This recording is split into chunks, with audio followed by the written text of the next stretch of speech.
Restaurant Unstoppable. Inspire, empower, and transform the industry. With excitement, allow me to introduce to you today's guest, managing partner at the Idea Collective and co-founder of Truffle, Chris Dimmick. My man, Chris, are you feeling unstoppable today? I am. I'm sitting across from a legend. Absolutely feeling unstoppable. Well, thank you. But I feel the same way, man, because I think we need to give the listeners a little bit of context here. Sure. So I've known Chris now for at least 4 years.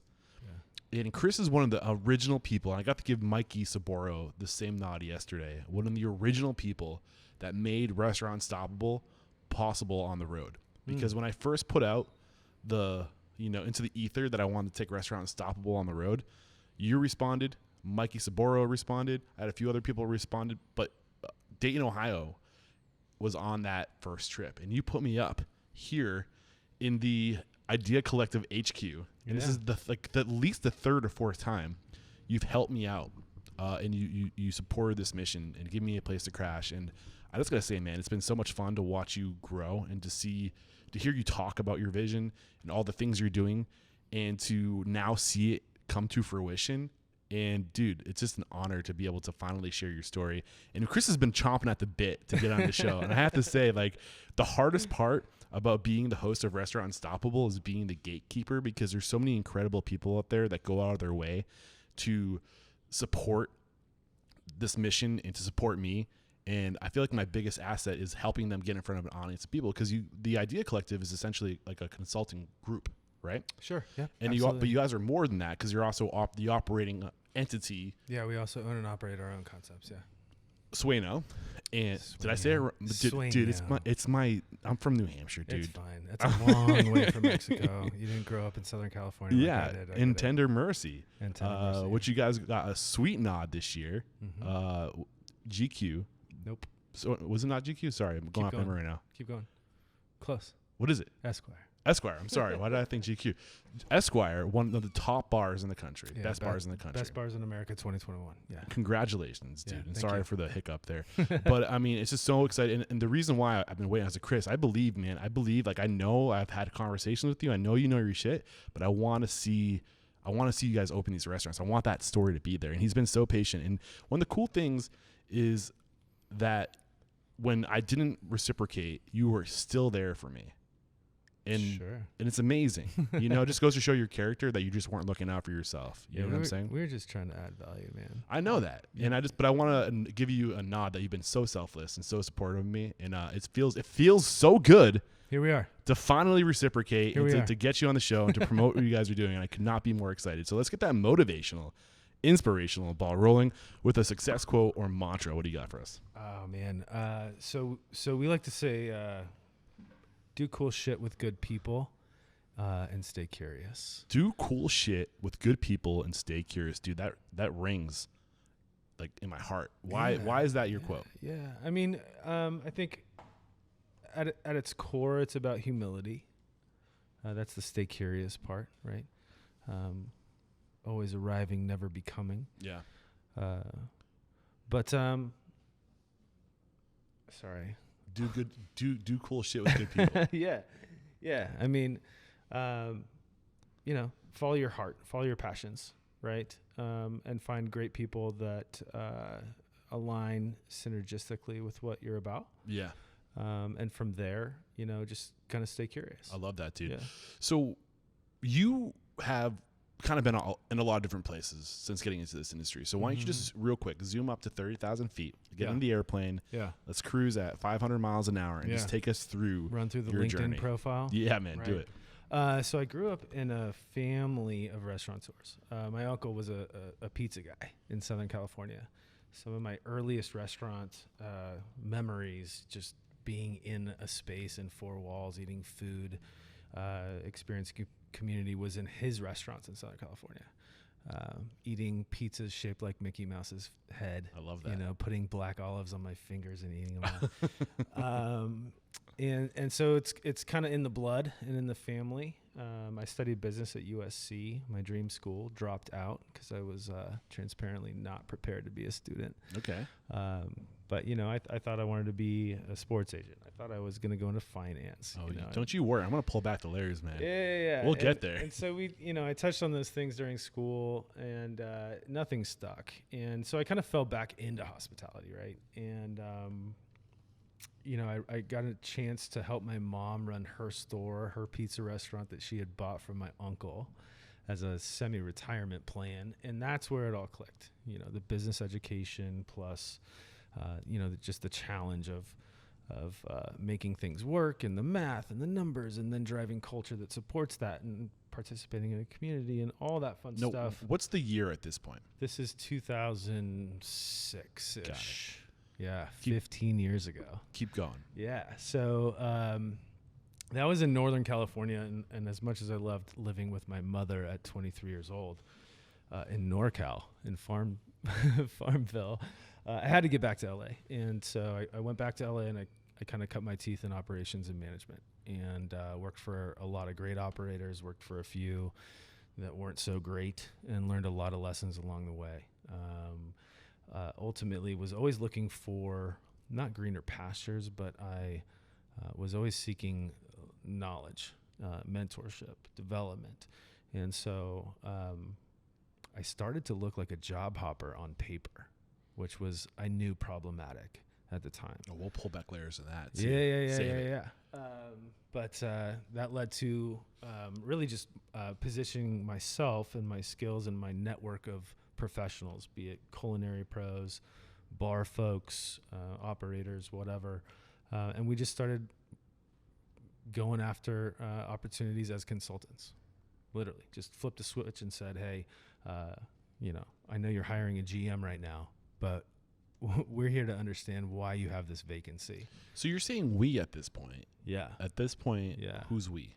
We was a bunch of friends that I trusted, that I had worked with, who were hired guns and employees in the traditional sense, that we just kind of aggregated, and on a case-by-case basis, we would go after these consulting opportunities. And how far did it take for these we to come together? What's the year now? This is like my late 20s, so probably 4 or 5 years into operations. 2010? Yep. Yeah, so 2 years before. I kind of got up to like GM level, all right, and director of operations level. And I thought, well, man, like this industry needs a ton of help. At that point, I had learned a lot from some really great mentors. Oh, I can't wait to pull back these layers. Yeah, I'd kind of figured out what our secret sauce was, or at least what I believe to be the secret sauce. Systems-driven stuff, cultural-driven stuff, people-driven stuff, Danny Meyer stuff, right? And so we just applied that. And so I woke up one day and I was a consultant, and we scaled that a little bit, and that's where it really kind of clicked.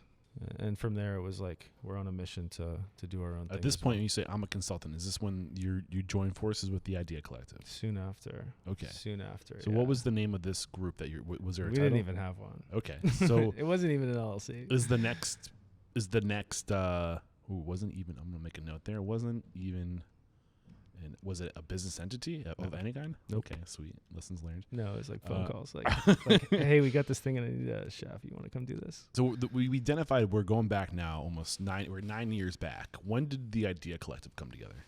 So that was very serendipitous. I guess what brought me to Dayton, Ohio, was my now wife, and we had met through It's crazy work. how they have that ability to pull us anywhere. She's very special.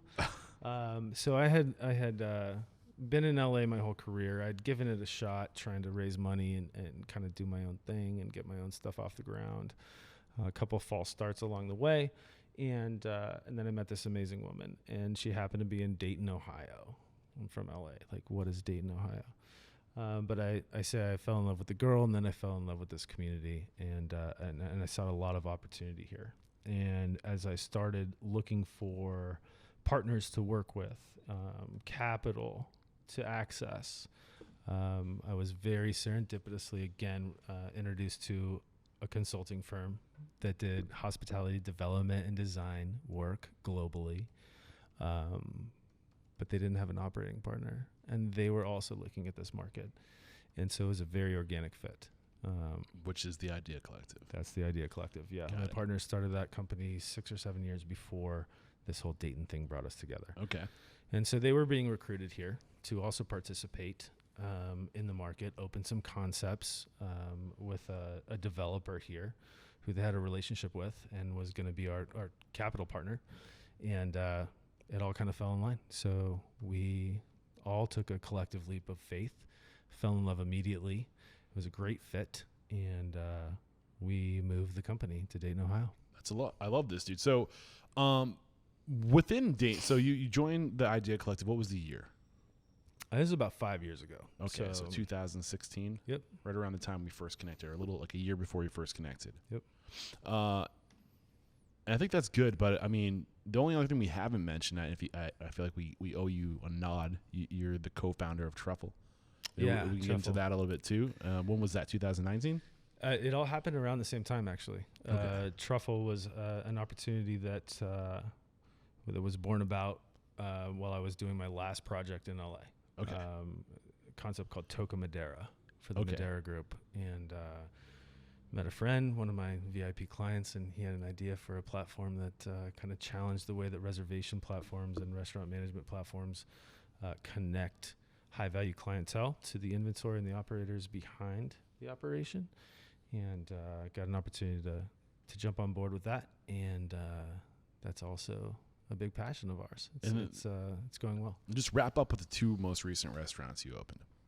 Yeah, so I should say bar and restaurant. here in Dayton, we opened Tender Mercy, which is a cocktail lounge in the urban core of downtown Dayton. During COVID-19.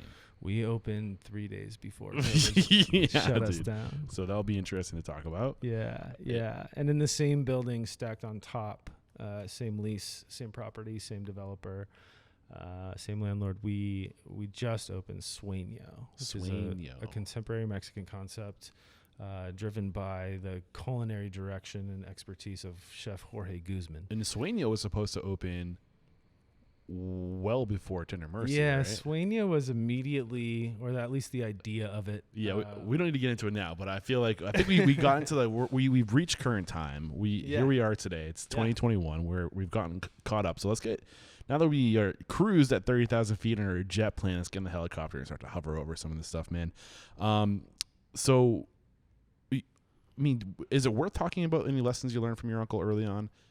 At this point, you're not committed to the industry, but were you paying attention from that? I mean, you were a kid at this point, right? Yeah, I was a kid. Yeah. I mean, it was fun, though. Yeah. You know, like eating pizza shaped like Mickey Mouse is just fun. Yeah. You know, walking in the kitchen, washing dishes for quarters. Let's get straight gumball money was great. Let's just get straight to the dropout. You weren't ready for school. What was going on? Why'd you drop out of school? I think I was the type of kid who cruised through traditional education in high school. Yeah. I went to a junior college because I wanted to go to USC and I didn't want to pay for 4 years of it. Yeah. Then I got to a real school and I just wasn't prepared.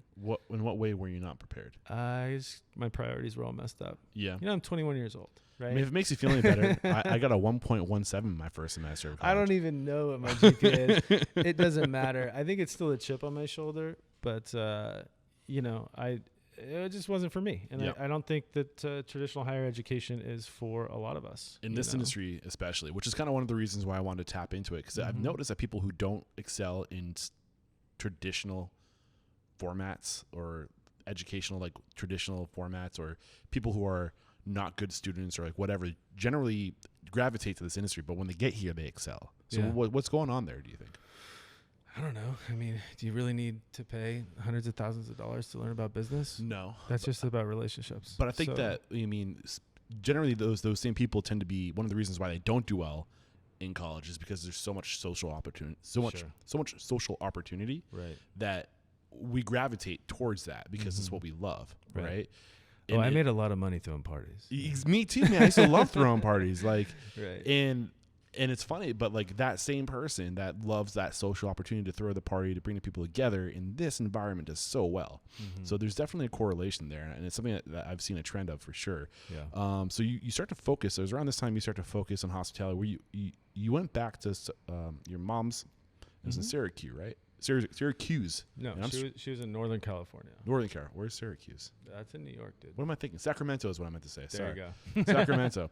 I mean, were there lessons at this point? Like, at what capacity were you helping your mom? So I kind of just dove in. You know, it was a small little 40-seat mom and pop pizza place, you know. So if it was delivering pies or running the oven or making the schedule or whatever, it was an opportunity really to just kind of dive in and be a source of younger energy and enthusiasm and kind of get her off her feet a little bit, you know. And it was about a year. Where were you mentally at this point? Are you still trying to figure out what you want to do with your life? 100%. What was the thought at this point? I mean, I was just in it to support the family business. Yeah. You know, she had made this really big commitment to buy this thing from her brother. It was her retirement plan. Yeah. And I had arguably the most experience within our nuclear family in hospitality, just, you know, bartending and serving through college. And throwing parties. But I was really intrigued. I mean, my uncle had built a great culture. She took it over. She was incredible in the community. But, you know, in her 50s, you know, she wasn't necessarily, I don't know. There was a gap there that I could fill. Also, she just opened the doors and said, yeah, I'll pay you to like sling pizzas. But yeah, it really clicked. And I had the privilege of meeting your mom and your family, Ashley and Jared. That's right. And it's cool because she has continued to pass the torch. That's right. Yeah, both my sister and I are both in the industry. Actually, Ashley and Jared just bought that same restaurant from my mother. And turned it into their second concept. Exactly. Yeah. So, I mean, we'll shelf that because there is a plan to get Ashley and Jared on the show. You'll get that. I'm going through the Dimmick family, or though I should say, I don't know your sister's maiden name, but it's all connected. Yeah. So at this point, are you saying to yourself, like, "This is my career. This is what I want to do"? Yeah, absolutely. Okay. I mean, that's where it all clicked. So what clicked? What was the catalyst? I think it was really around identifying what might have felt inherent to us, right? That this hospitality gene, this what I've heard recently on the pod, servant heart. Yeah. There's a characteristic that some of us have and some of us don't, the 51%ers.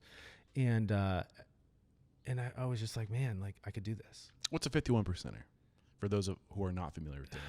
I mean, I don't know. I read the book all the time. I think everyone's got their own definition of it at this point. But if being of service to others makes you happy by nature, you're a 51%er. I love it. Right. So when was there a moment, or was it kind of like a gradual swell within you that you're on this path?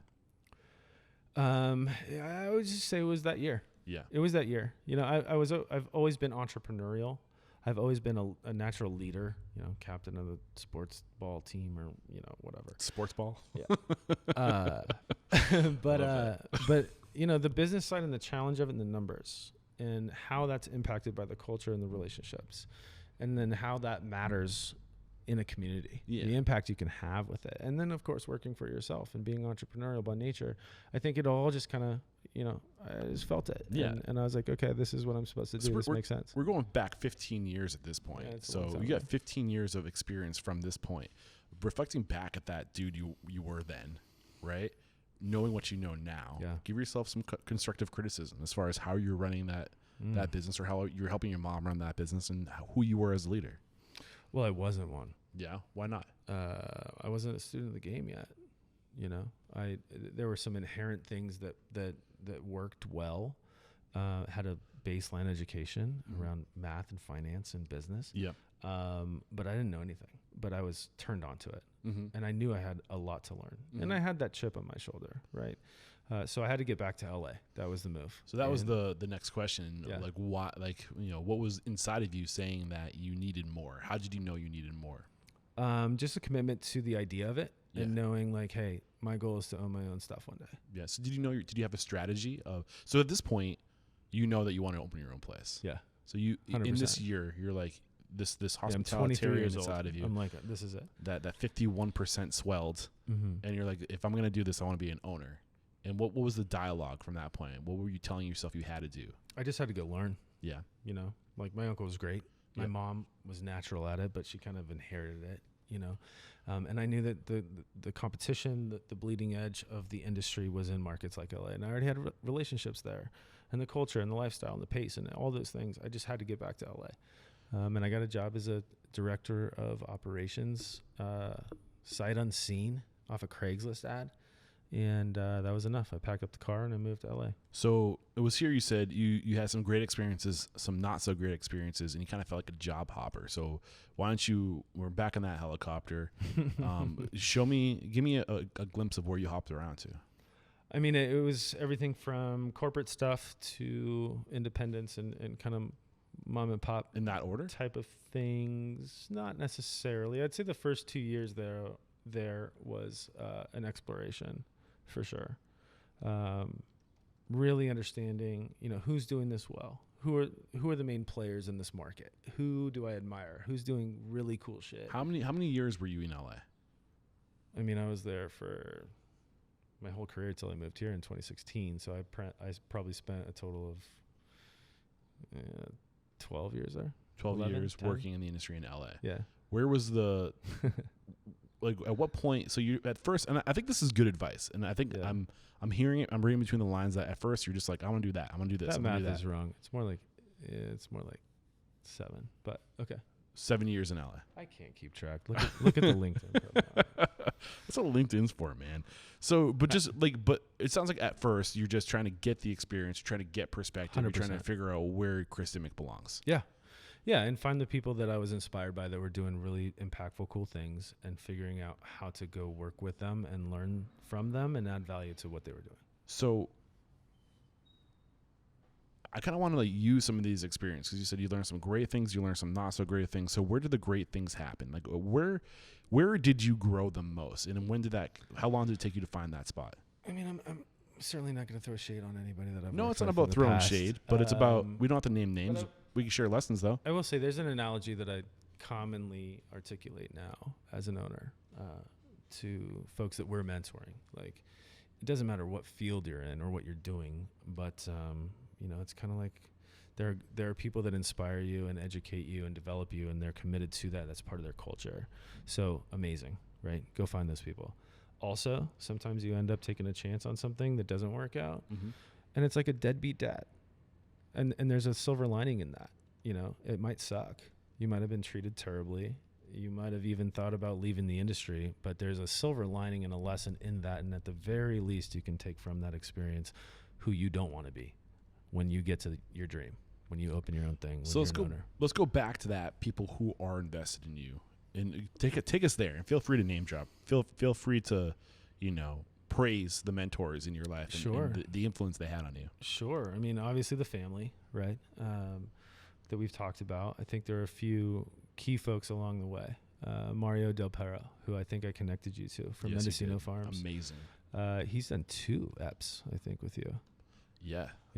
That's how much I really appreciate my conversations with Mario. Mario's a beast. I think Mario, if you look at this first phase we just talked about, by my mid to late 20s, and before I started consulting, Mario took me to the next level. And the key thing there are two key things I learned from Mario. One, people first, right? That same culture. And 2, being a student of the game. Mario and I met, and I'll save you the long story, but he kind of courted me, or we courted each other for about a year. Okay. The first time we met, I was looking for a new opportunity. We met for drinks, hit it off. He was an SC guy too. And then he sent me a copy of What's Setting an the SC Table. guy? USC. Okay, sorry. The school we Got it. went to in Southern California. Misheard you. So 2 days after we meet for the first time, he sends me a copy of Setting the Table, of course. And he was like, yo, like, be a student of the game. Dive into this. And so we would meet monthly, and it took 10 months of me not reading that damn book, of passing it over. I went on a camping trip, and I finally took it with me, and I read the whole thing in like a day and a half. And when we got off the mountain, I called him and his partners, and I said, whoa, if this is what you're about, I'm in. And it was kind of a lateral move. So was he trying to recruit you at this time? Oh, yeah. And was this for Mendocino But Farms? we were For the group, yes. Yeah. For the hospitality group. I can't remember. It's been a while since I spoke to them, but they started in the late 10s, like 2009, 8, that area. Where are we in the timeline when you came on board? How many locations? Like, where They was their had company? just opened their second Mendo. Oh, wow, that's early. And they had another concept called Casa, which was an elevated Mexican concept downtown, same area, and they needed someone to take it in. I think there's a lesson. I love learning from Mario, and here's a lesson: if you want somebody, go get them. He didn't give up. I mean, and he didn't force it either. And like think about your traditional scenario when people are trying to get a job or you're recruiting. How far does it usually go? We're hiring. For most people, it's a first quick glance at an application online, and then that's it. Yeah, we're hiring, and then the mentality is you sell yourself to me, meaning you, the employee, sell yourself to me and why I should hire you. Correct. The opposite's happening here. He's saying to the employee, let me convince you to come work for me. Yeah, and he didn't force it. Yeah. He actually lowballed me, which more power to him. But he knew what I was making, and it was kind of a ridiculous offer in the beginning. And I said, like, that's just not responsible for my future. I can't take that cut. Yeah. I like you so far, but he didn't give up. And we built an organic relationship. And he invested in you, gave you assets, 100%. knowledge. Yep. I mean, he was name Checked dropping on you monthly. He was name dropping everybody, Danny and Melman, and all these cats that he was in the process of pursuing and learning from and getting mentorship from as he was building his company. Yeah. And so as he was learning these things, he was immediately sharing it with me and saying, "Hey, dude, like this is the secret sauce. If you want to be where I am right now, here's what I'm learning now." Yeah. And it took me a while, but I ended up signing on and making the move, and I was there for 2 years. Yeah.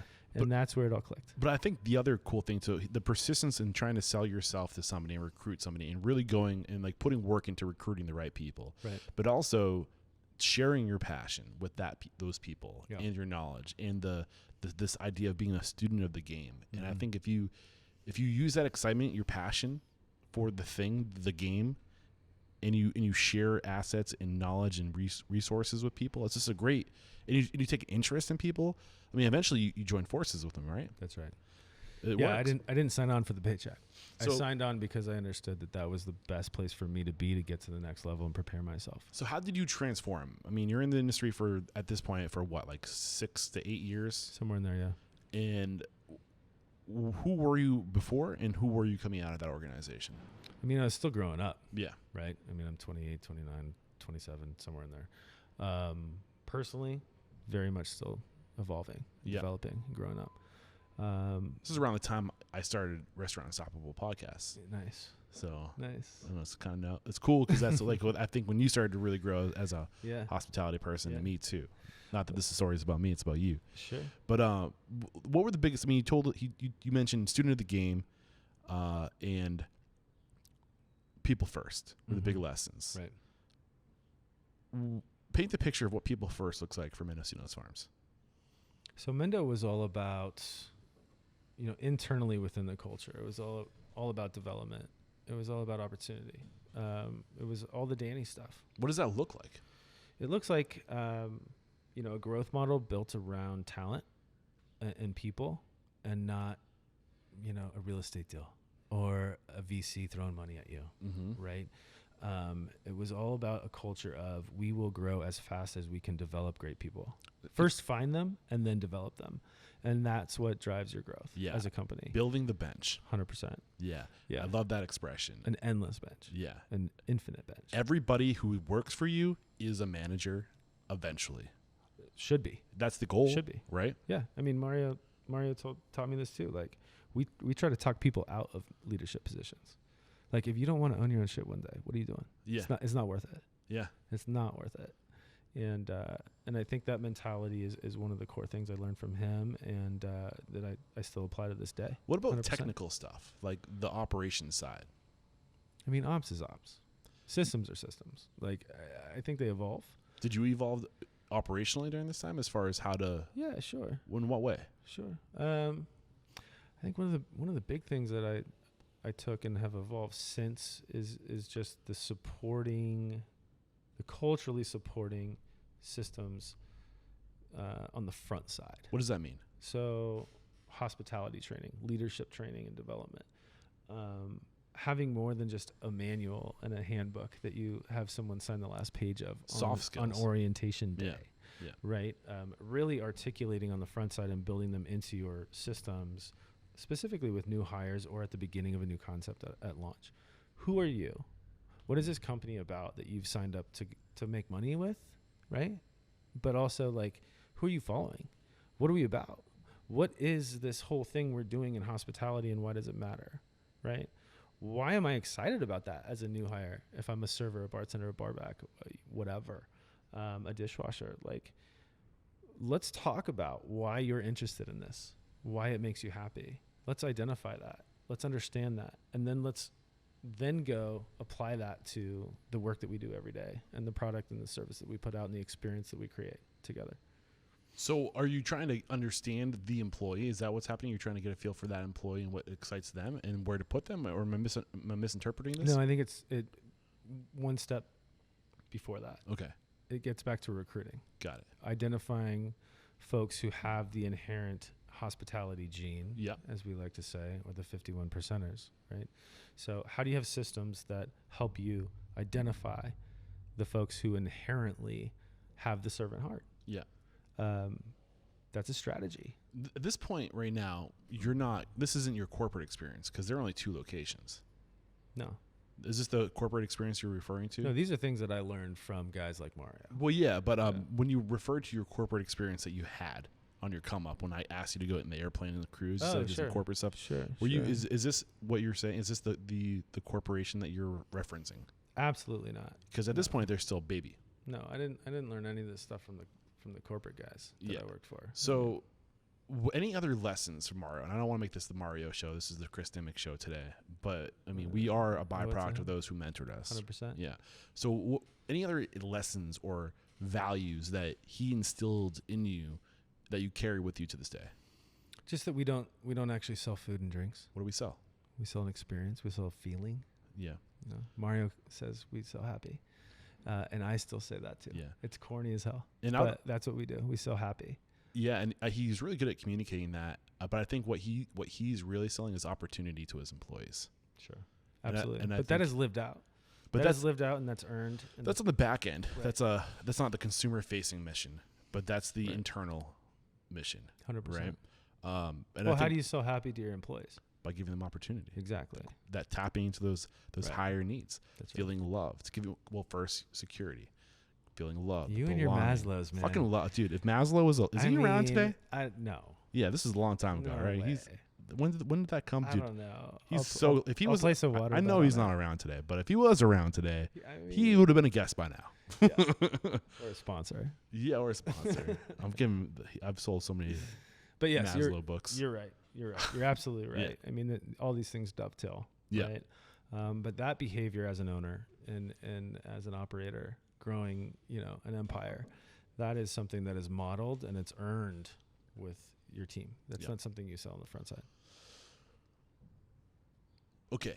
Any other experiences like this after Mendocino Farms, like elevated experience that like just took you to the next level as far as comprehension of the industry and how it works? I mean, I think just organically over time, as you get more access and you kind of climb the ladder, right, or you start consulting. I mean, there's a ton.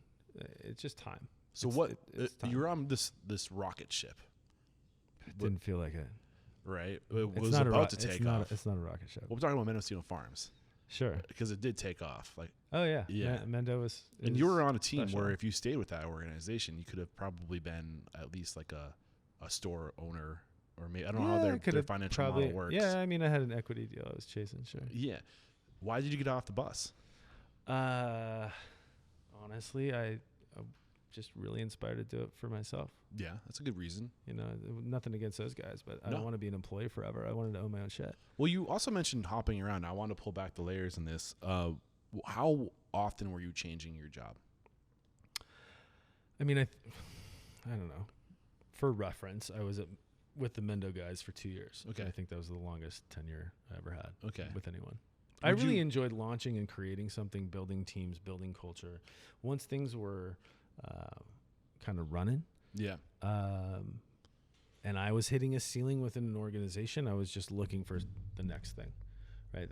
That's what I always enjoyed. I think that's the entrepreneurial side of what's in me, and my uncle's the same way. I mean, and that's a hat that's worn in this industry, and I've identified those people. I mean, there's a lot of different hats you can wear in this industry. If you like to launch concepts, yeah, that's a skill set, mm-hmm. and it's a talent, mm-hmm. because you got to know what the market wants. You got to be good at identifying opportunity, and it's a special skill set, and there's a place for those people. If you like building things and handing them off, yeah, like that's a hat you can wear. Right. Is that the hat you were chasing?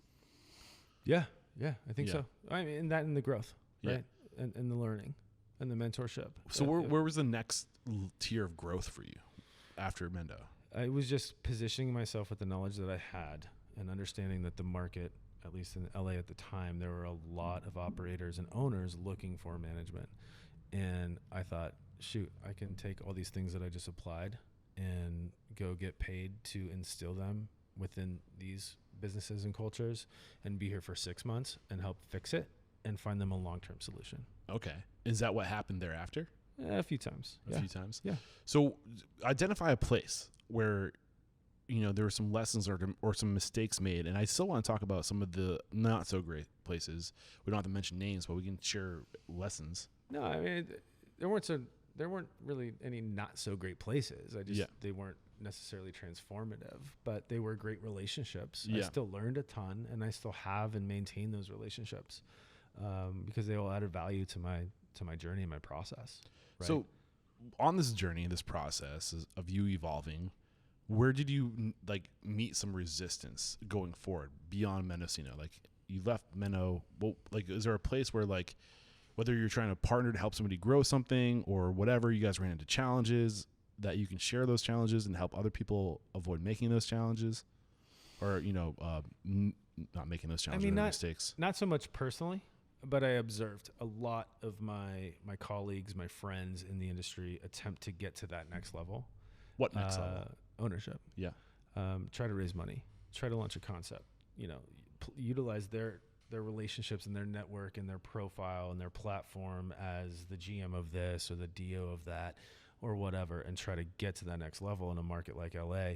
And ultimately what I learned was there's way too much competition. Yeah, And that's a it is huge lesson. Scary as hell. Well, And reflecting it without naming names, without calling people out, maybe just give me some trends of some of the people who you saw go for it, and what were some of the things that you identified as why they didn't achieve it, aside from the market being too competitive. There are a million variables, man. Yeah, but they're all variables we should be aware of. You want me to list all of them? Not all of them, but what is the most common trend of people that you thought? I don't know if there's a most common. Yeah. I mean, access to capital is always really tough. Mm-hmm. Do you think they're trying to go too big too soon? Not necessarily, because and I hear you talk about over the years, start small. Yeah. That's fine. That can totally work. Yeah. Also, for a lot of us, no one wants to start with a food truck or 800 square feet in a strip mall in Koreatown. Yeah. It works for some concepts and some people, and that's beautiful. And there are so many cool success stories of starting small and growing. But there are a lot of ways to start small. I started small as an employee, as a hired gun, as a consultant. I learned all those things so that I was prepared in time. It took me longer than I thought. But in time, to come out and do my thing. So I don't think there's a top three. Yeah.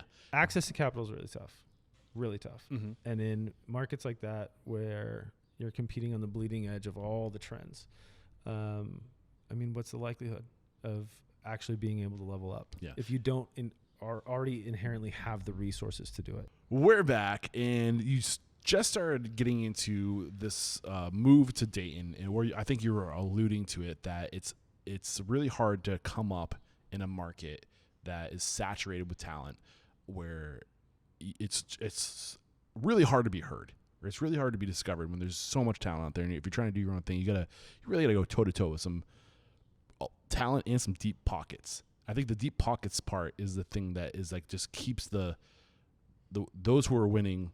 I don't know how to say this, but it's not a good place to start. The opportunity cost is prohibitive to take on that risk. The opportunity cost. What's opportunity cost? What does it take to try to knock on that door and then knock it down?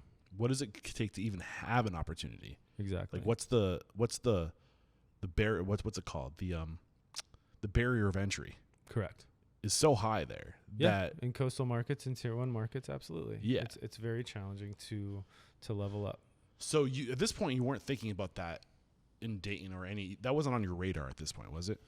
It was, generally speaking. I mean, I had thought about going back to Northern California, which is completely different. But where still my a tough family market. was, where my sister was, my mom was. Getting back into the family business. I mean, that was right there. I could have done that. Yeah. But no, Where did you meet Emily? Am I allowed to say her name? That's your wife. Emily Stahl.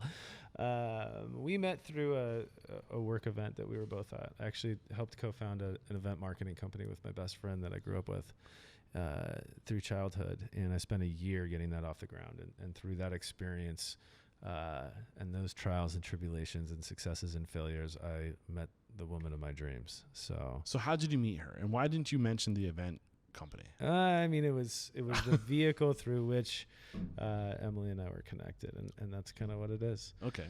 But it was the first company that I helped found, and that gave me a lot of confidence to we get didn't even to the talk next about level. your consulting your people, your posse, there's your a lot consulting posse. There's a lot going on. Yeah. Yeah.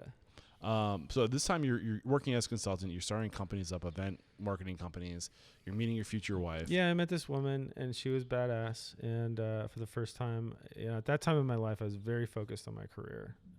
Not to get too personal, but I had always had relationships, and at that point in my late 20s, I was just hyper focused on getting to the next level. Yeah. And if that was this company that I started with my buddy, or ultimately getting back into hospitality, I put the blinders on. Mm-hmm. Right. I get That was it. And some really great people and mentors and friends said, dude, you got to be selfish. Right. And as a hospitalitarian, we're selfless. And so for the first time, I just said, you know what, I'm just going to work on my own stuff. And that was personal development. It was professional development. And I think, the timing was great. If I had met this person, my life partner, 6 months earlier, I don't think she'd be interested, but it worked out. And that ultimately led to me being turned on to this momentum market here in Dayton, Ohio. So she's from Dayton, Ohio. Yeah, exactly. So you met her. Yeah. And you're in LA, beautiful, sunny California. Yeah. And she convinces you to come move back to Dayton, Ohio. In time. We did long distance. Man, you for must have like been in love. 2 years. We did it for 2 years. But I'll say that I say this a lot here. I fell in love with the girl, and then I fell in love with the city. Yeah. So and you would come visit. Yeah. What would you notice about coming to visit? What was it about the city that you fell in love with? So like a lot of Midwestern cities, or Rust Belt cities, if you want to call them that, lots of up and downs over the years, but they have great history, great tradition, great bones, great people, very attractive cost of living, lots of opportunity. Specifically here, I remember the first time we came, she took me to this legendary bourbon bar called the Century Bar. Diane and Joe, great friends of ours. Amazing. I mean, they're on lists like best bourbon bars in the country, like every year. But it's the only thing Emily knew to take me to, that she was proud of. Yeah. And but we're walking through this like relatively underutilized and underactivated downtown urban core, and I just see opportunity. And I'm like, I could do this. Like, I could put a restaurant there. This is cool. That's cool. Like, this is like this. There is this generational pendulum swinging back towards urban markets and urban areas in markets like Dayton. What's the year now? This is like 7 years ago. So 2012, 2013. Okay. No, 14, 15. Yeah. So was this your mindset then, or do you know now what you know then as far as the shift happening? Was that on your radar, or were you just intrigued by the charm of the city? A little of both. I think I had certainly begun to understand that me personally, if I was going to get to that next level, I was going to have to do it in a place that wasn't Los Angeles or New York or Austin or other places we've been. And it was the girl. I mean, I knew I wanted to come here and build a life. So it all worked out. And within 2 years of that relationship starting and participating here and reaching out in the community when I would visit and seeing the young professionals that were driving a conversation and a movement and an energy around this idea that, hey, this place that used to be very dynamic, that we're all still very proud of, that has such great infrastructure, history, culture, and pride, can be special again, and we're going to grab the baton and we're going to make it happen. It's a literal framing. The framing is 100%. literally here. 100%. And I went for like an hour walk this morning. I just went and like just started walking around, and you see, to this day, you walk around, vacancy, big brick building, bones, vacancy, and you're just looking around like there's literally just so much opportunity everywhere. Sure. And I think at this time, 2012, what was happening was the big city culture started seeping across nationwide. And you started hearing things like, oh, did you know that this city has a great food scene, and this city has a great food scene, and that city has a great food scene? And they weren't talking about LA, Boston, New York, Miami. They're talking about it was Austin, it was Asheville, it was Portland. Yeah, Columbus. Exactly. Or, you know, like all these like big interior cities that you wouldn't expect there to be a diverse food scene. But what was happening 6 years prior to this point when you come out here is Instagram started happening. Social media started happening. Sure. Culture started going beyond physical limitation. Right. And going and seeping across. People started seeing what other people across the world were doing with the food. Right. And the bar just started going higher, higher. And now people are seeing what's happening across the country, and they want that at their hometown. And it's not strange to them because they've seen it in other places. Right. But I don't think not until more recently has the markets, like these types of markets, really taken advantage of that. Because why is that, do you think? Are they afraid? I think if you've been in one place doing one thing for your whole life, you're protective of it. You may have participated. You may have been burned. You may have been disappointed along with the wins along the way. But the people who do cool shit in LA and New York and Austin and Miami and, you know, pick your big city, they all come from places like Dayton, Ohio. Yeah. Right? I happen to be from Southern California, which I'm an outlier there, right? So our bet was simply like, there's a generational pendulum back home or back to places where people can take risks. They can start companies, they can raise families, they can buy property, they can do these things. And so part of that movement requires hospitality. It requires amenities. It requires experiences that drive culture, create jobs, and matter, right? They matter in that mix. And that's what's happening. That's what's happening now. Dayton, Ohio's got 1 million people in the greater MSA, but nobody knows it. Nobody knows it. We're 2 hours from Indianapolis, Indiana. We're an hour-ish from both Cincinnati and Columbus. And we're right in the middle. Yeah. And this thing is like 1 square mile. Yeah. It's special. And people are very proud to be here. And so our bet was the folks here deserve it. They will support it. And we shouldn't have to travel an hour or so to get some tier 1 level experience, some big market experience. We can bring it here where tens, dozens, hundreds of other folks in the industry have passed over it. And we can raise the bar. So what I want from you right now, what I would like to get from you, is the certain characteristics of this community, which you kind of pointed out a couple, is that you're surrounded by these big cities. You're within 2 hours from multiple cities, and you're in the middle. You're like you're the axle with all these spokes going out, but people don't want to go out. They want to stay here. That's one element. Another element is lots of the bones were here. At one point, it's clear that Dayton was an emerging market, but something happened along the way where the economics came to like a standstill and things went away. Right. But these markets are scattered everywhere across the country. Are these like you know, where there's these good bone cities. Well, so they were all driven by the Industrial Revolution and manufacturing, right? That's what the Rust Belt is. And as technology has evolved, as we started to outsource, there was no opportunities in these towns. And these big companies leave. Yep. They leave for better. But there's something else that's starting to happen right now, is that you had to leave these medium-sized cities to go to the big cities because that's where the opportunity was. But now there's a reverse flow. Yeah, absolutely. Where, I mean, it was obvious during COVID-19 because it was the most dangerous place to be is on top of each other. Right. So you saw people vacate the city. Right. And at the first time, However, it forced people to realize, like, oh, like, well, we knew that we could do this stuff remotely. We had the pieces of the puzzle have been there. We just were afraid to implement them for whatever reason, but then we were forced to.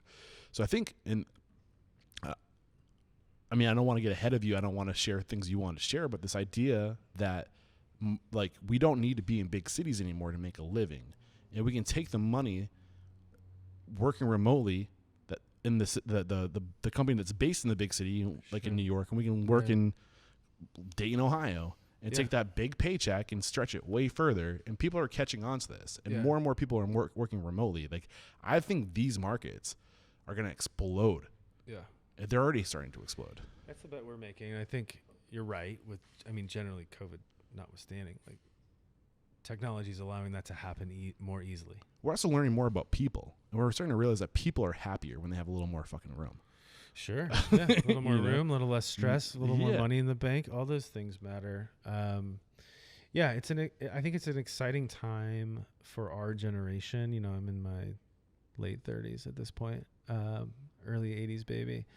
You know, we got to grab the baton at some point, and it's not sustainable necessarily being on the coast and being in those big cities. And so our whole bet is just simply like, let's go. Like, let's bring that experience and that quality and that level of service and product to places like this, so that we can not only attract folks to markets like this and build a sustainable community and a vibrant community, but also lift up the folks who are already here and retain talent. That's a big one.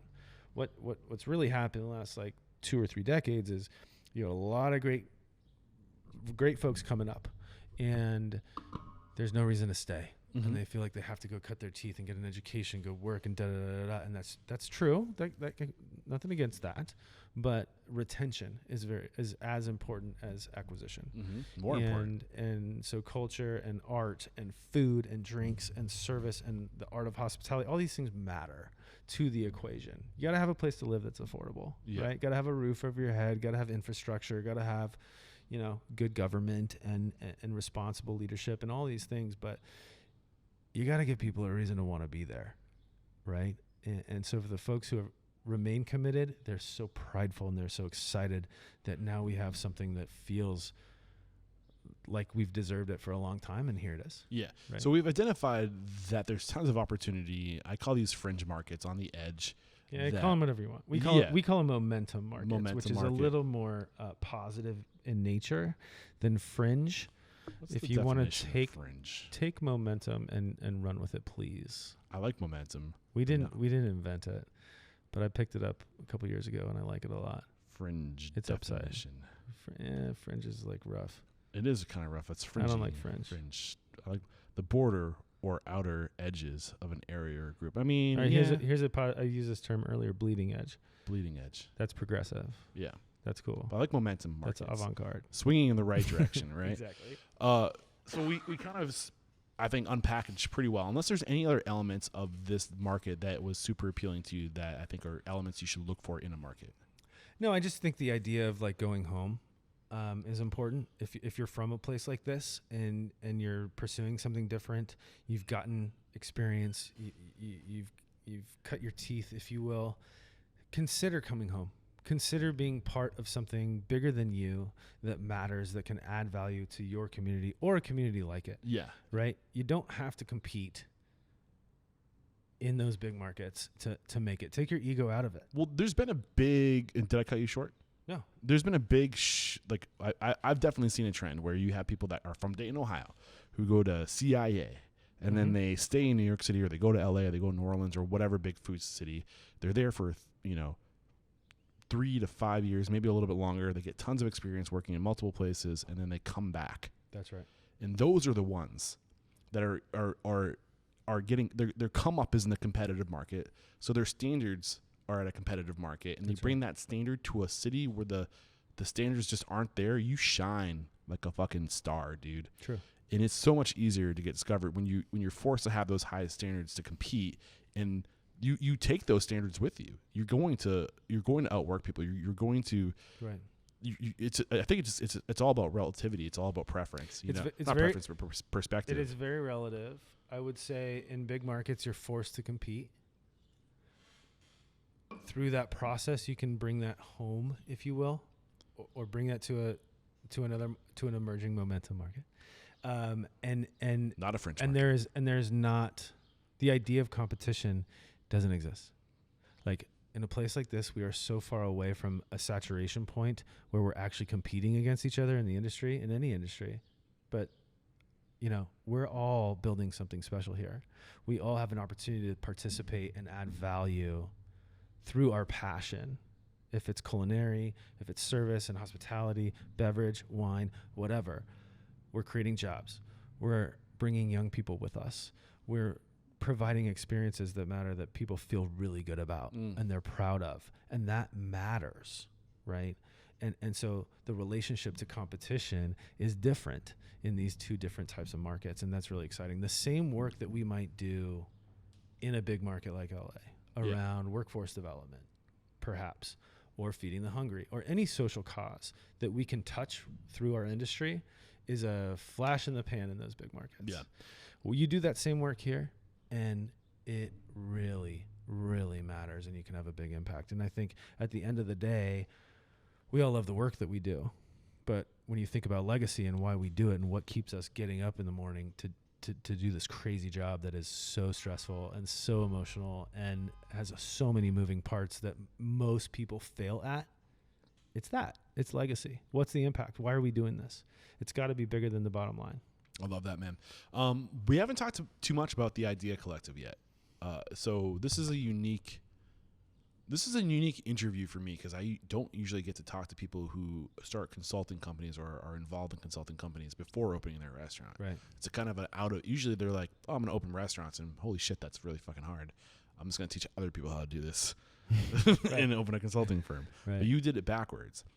Were any of your partners Dave, Ginger, and isn't it David, your brother? Ginger, and Jeremy? Yeah. We haven't talked about your brother yet. It's not my brother. David and Jeremy. Why did I think it was your? That's shit. I knew there was a brotherhood there. They invited me into their family business. That's right. Well, you might as well all be brothers, dude. Honestly, absolutely. So, I guess what was different because you had like consulting posses up to this point because it wasn't officially a business, right?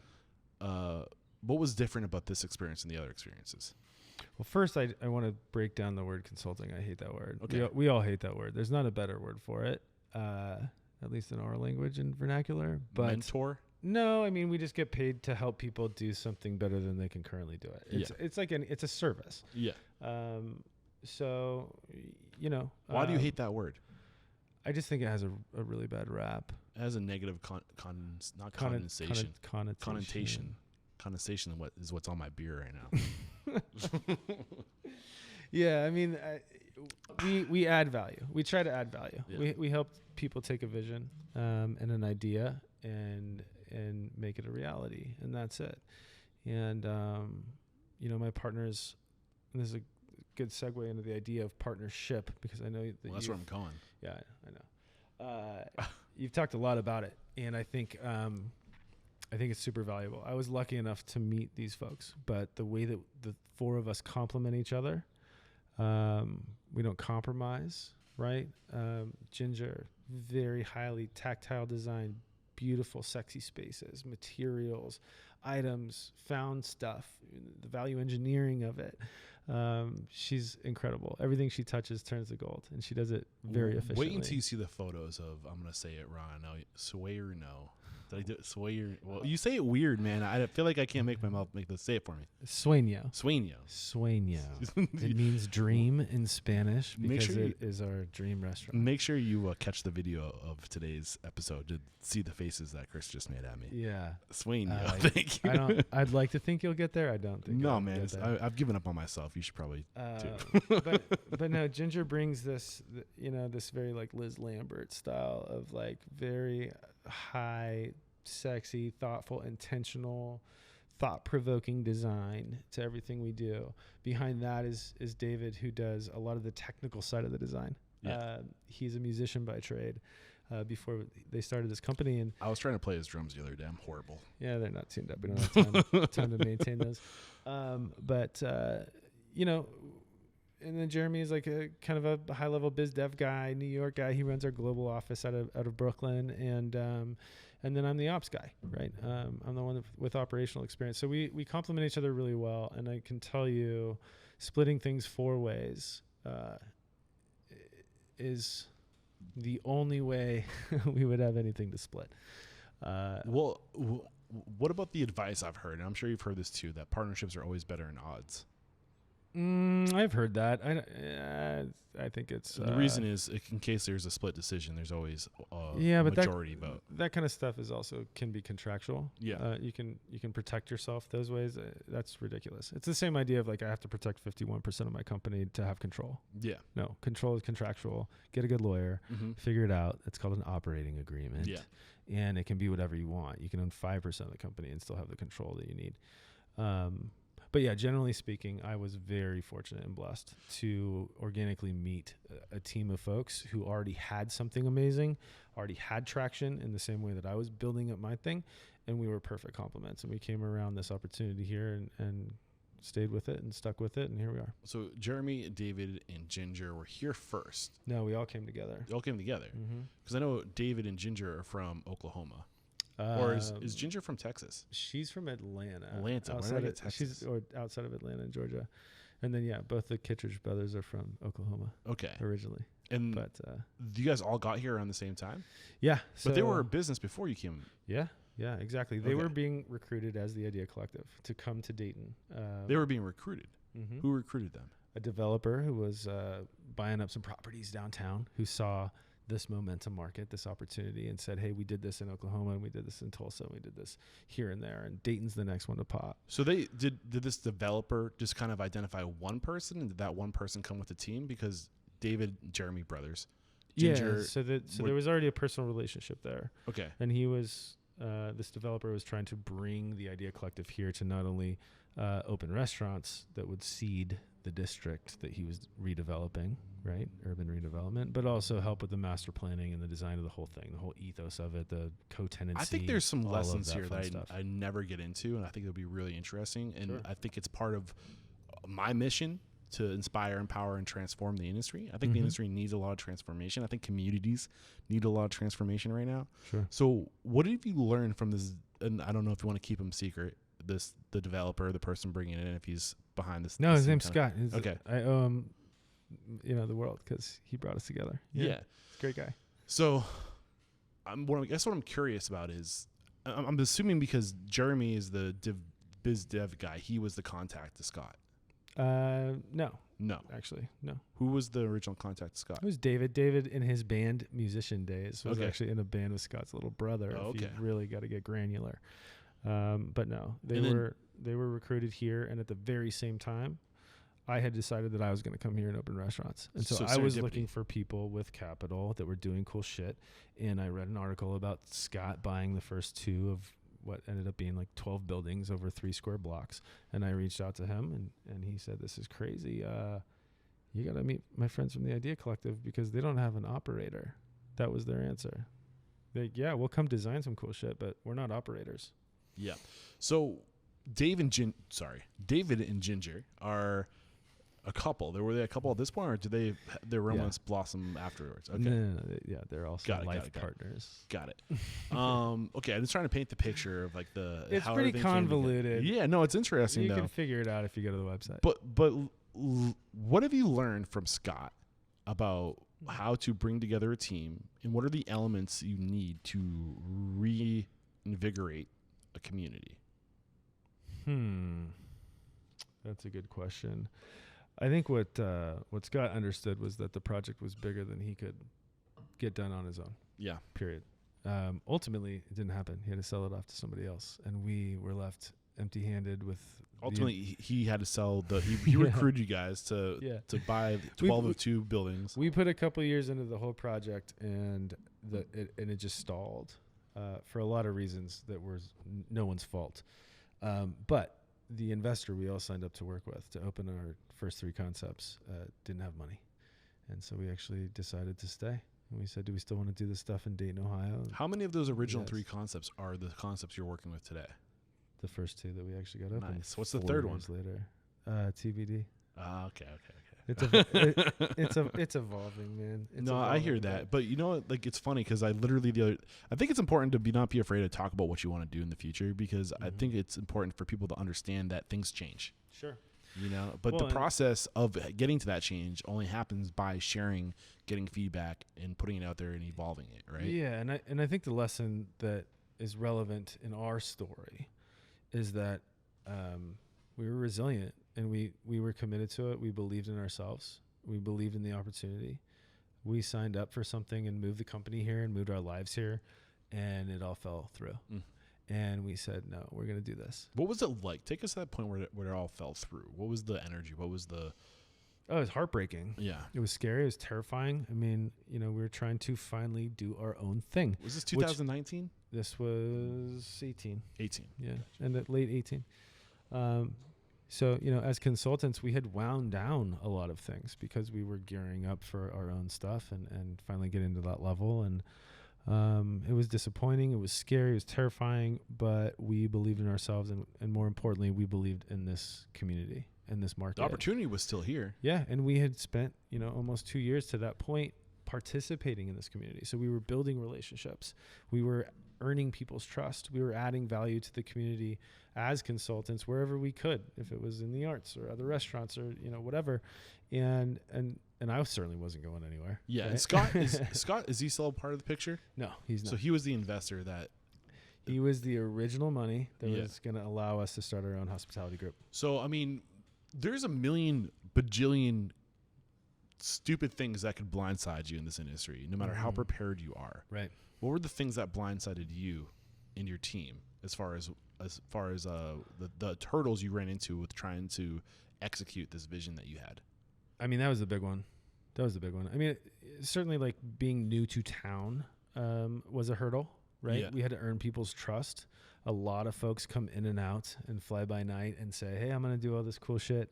And they're in and they're out as soon as they hit adversity. Like What was the adversity that you think they would have hit? Is it just the market wasn't ready for it? Yeah, I mean, who knows? I'm not talking about us. I'm just saying, like, in a place like this, people that are prospecting come in and come out, and they don't earn anyone's trust. They're not actually participating. They're looking for opportunity. They're looking at assets. And as soon as it gets hard, they're out. Yeah. And so I think that was something we learned very early, but we were committed. And so even though it took us much longer, even though our original capital commitment fell through, the silver lining in it was that we were allowed time and space to earn the trust of the community. I guess what and to add value to it. That's true. You got the time to develop those relationships. Whereas if you didn't think that money was, or if you didn't have, I mean, you had hope that kept you around long enough to establish those relationships. Sure.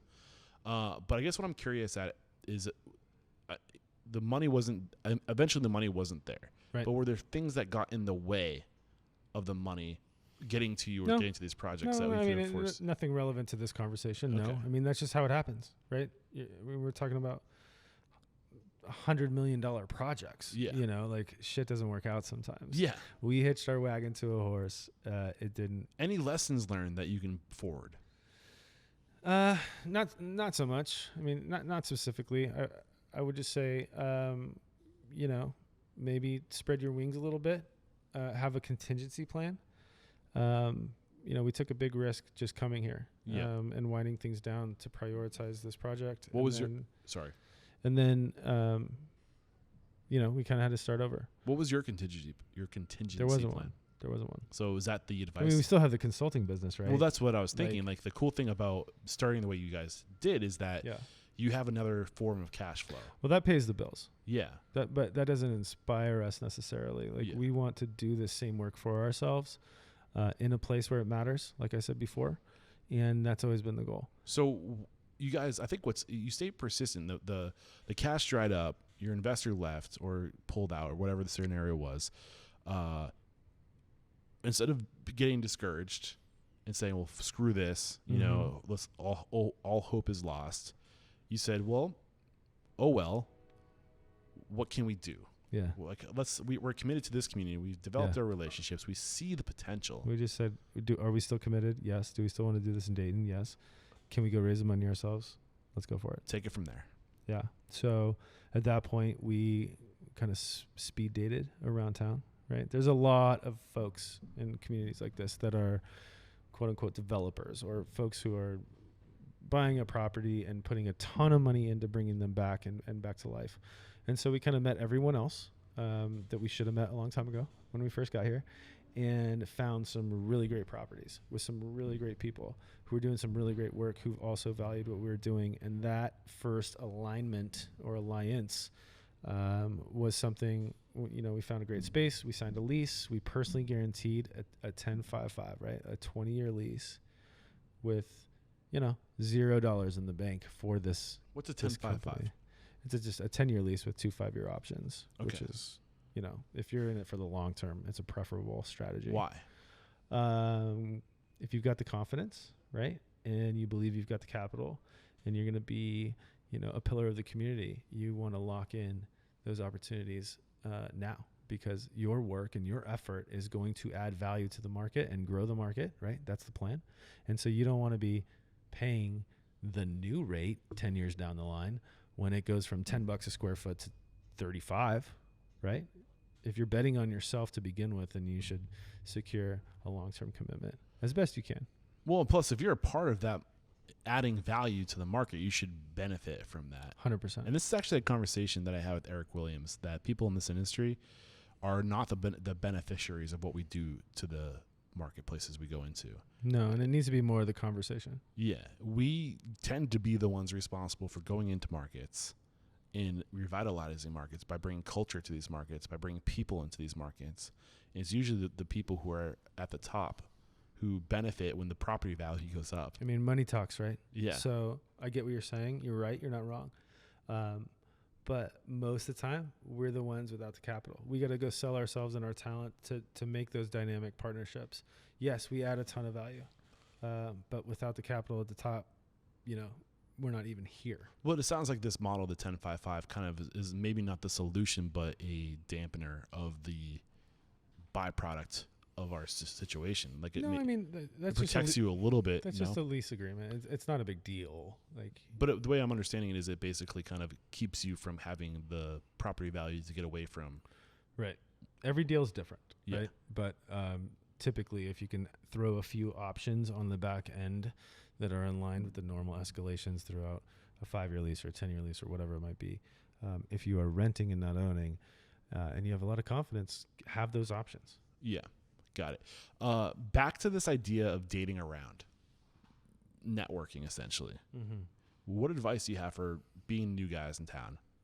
Maybe at first being almost a threat. Yeah, 100%. I mean, I think there are still people in town that think we're a threat, which is unfortunate because we try to be overtly communal. We try to add value. That's the answer to the question. Add value.